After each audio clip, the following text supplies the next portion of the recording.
In today's world, charity is often misunderstood as a one-way street, a simple act of giving to those in need. But according to the Sacred Atlantean Brotherhood, charity is much more profound than the transactional idea of I give, you take. It is, in essence, a manifestation of the law of circulation, a universal principle that ensures energy flows continuously when fueled by the right intention. As Grand Master WaXhira teaches, true charity is not just about the act of giving. It's about shifting the intention from receiving to giving. This subtle shift transforms what may appear as an act of receiving into an act of selfless giving, completing the cycle of energy that fuels the universe itself. Charity, the hidden law of circulation.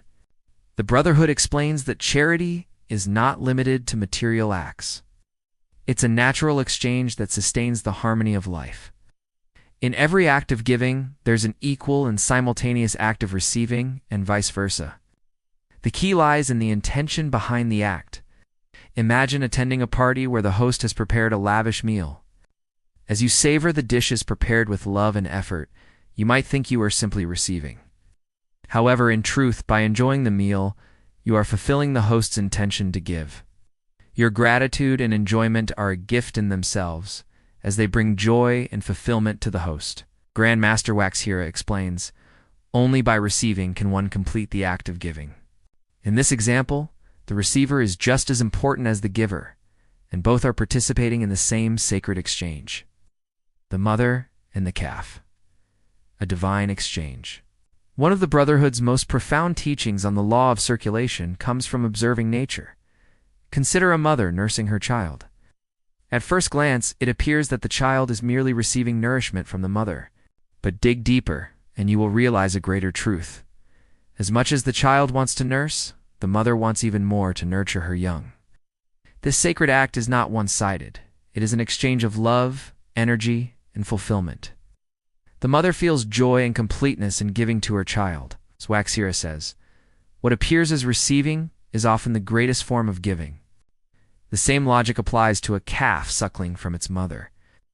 While the calf eagerly nurses for sustenance, the cow longs to nurse as much as the calf desires to feed. This mutual exchange highlights the inherent harmony of the law of circulation. The giver and receiver are not separate, but are parts of the same process. Changing the intention, a lesson for humanity. The Brotherhood emphasizes that for charity to be truly transformative, one must change their intention from receiving to giving.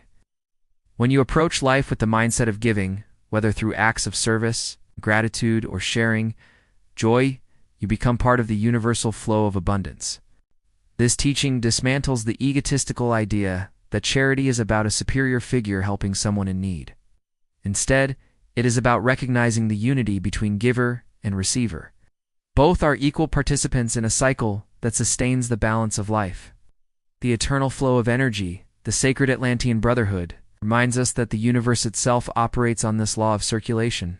From the flow of air through our lungs to the nourishment of the earth's soil, nothing exists in isolation. Giving and receiving are two sides of the same coin, constantly propelling the universe forward. So, the next time you think about charity, remember that it's not about wealth or material offerings. It's about embodying the law of circulation, where every act of receiving is an opportunity to give, and every act of giving enriches the giver and the receiver alike. As Grand Master WaXhira concludes, charity is the highest form of self-expression because in giving, you receive, and in receiving, you give.